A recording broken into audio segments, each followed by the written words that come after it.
Good morning, सत श्री अकाल, नमस्कार, सलाम वालेकुम। मेरे प्यारे मित्रों, मेरे चैनल के viewers, welcome to Sushmita's classroom. I hope you all are fit and fine and doing very good in your lives.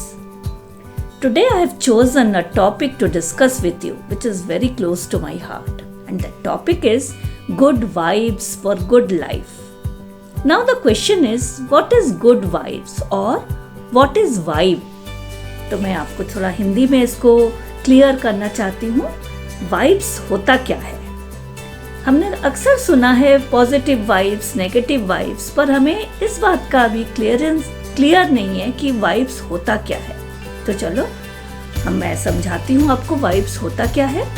Vibes एक भावनात्मक संकेत होता है जो एक व्यक्ति अपने आसपास के व्यक्तियों में शारीरिक, भाषा और या सोशल इंटरैक्शन के रूप में लोगों को वो अपना एक्सचेंज करता है, वाइब्स को एक्सचेंज करता है। इसको हम हिंदी में अनुभूति बोलते हैं। जैसे जब हम किसी व्यक्ति से मिलते हैं, वो अपनी संवेदनाओं का हमें अनुभव करवाता है, यानी अपनी एनर्जी हमें देता है।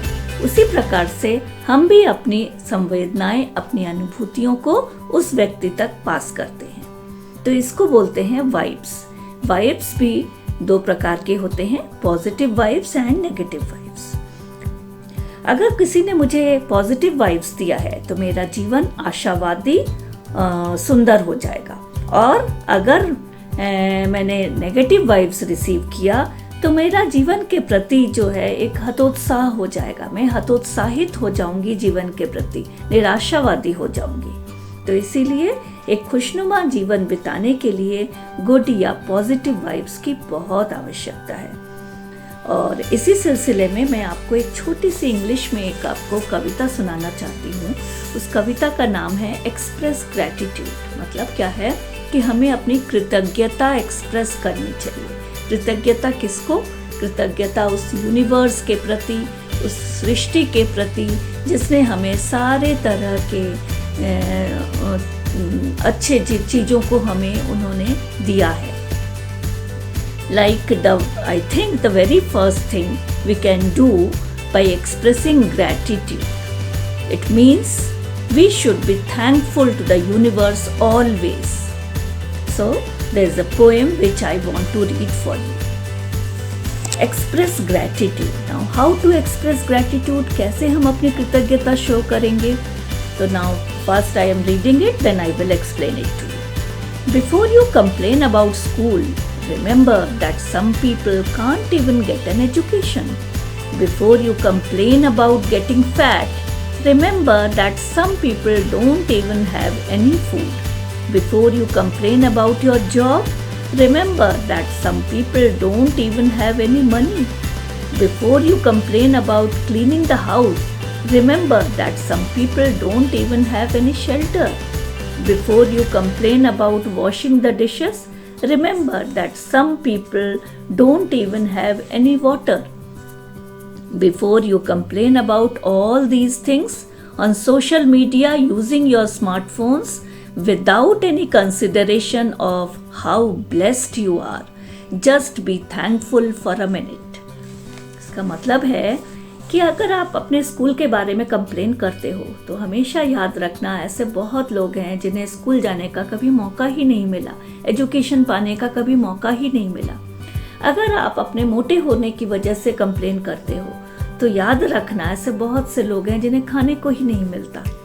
अगर आप कंप्लेन करते हो कि आपकी जॉब अच्छी नहीं है, आपके जो जॉब में वहाँ जो लोग हैं वो अच्छे नहीं हैं, तो याद रखना, ऐसे बहुत से लोग हैं जिनके पास कोई जॉब ही नहीं है।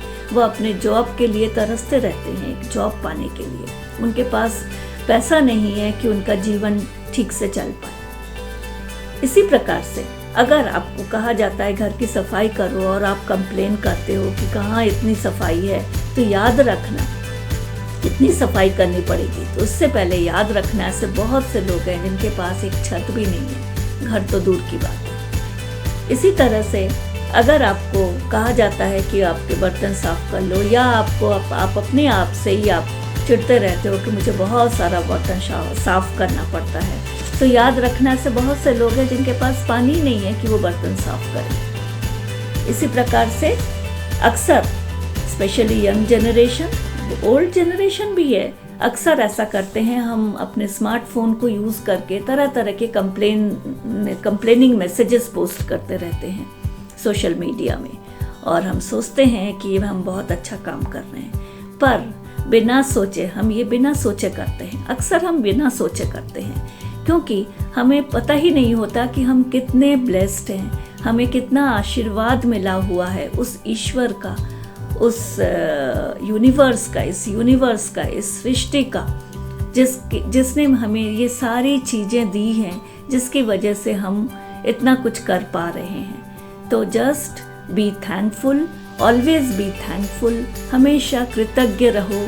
जो भी आपको ईश्वर ने दिया है उसके प्रति हमेशा कृतज्ञ रहो, उस देने वाले के प्रति, उस नेचर के प्रति, इस सृष्टिकर्ता के प्रति हमेशा कृतज्ञ रहो। बी थैंकफुल, और अगर आप थैंकफुल रहोगे तो ऑलवेज आपका जो वाइब्स है वो आप गुड वाइब्स पास करोगे दूसरे को, तो आपसे मिलने वाले लोगों को आपसे एक एनर्जी मिलेगी जिससे उनका लाइफ खुशनुमा हो जाएगा। And I will tell you in detail how to be grateful, how to be thankful to the universe in my next video. I hope you like this video and try to be thankful always for everything, whatever you have received from the universe. So good day, good luck, take care.